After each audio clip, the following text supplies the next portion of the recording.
ஆபிரகாமோடு உடன்படிக்கை பண்ணினார்.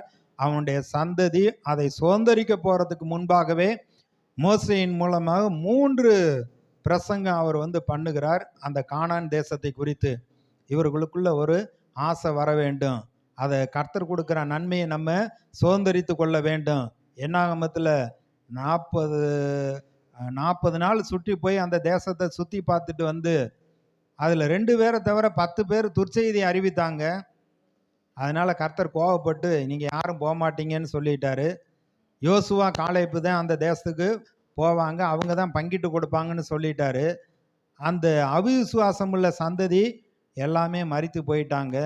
இப்போ அவருடைய பிள்ளைகள் அடுத்த சந்ததி அவங்க போய் அந்த தேசத்தை பார்க்கலைனாலும் மோசே அந்த தேசத்தை குறித்து அவர்களுக்கு கர்த்தர் வாக்கு பண்ண பாலும் தேனும் ஓடுகிற தேசம், அவர்களுடைய வாழ்க்கை இவ்வளவு தாழ்ச்சி இல்லாமல் திருப்தியாக சாப்பிட்டு நல்ல வீட்டை கட்டி குடியிருந்து உங்களுக்கு வெள்ளியும் பொண்ணும் பெருகும்னு சொல்ற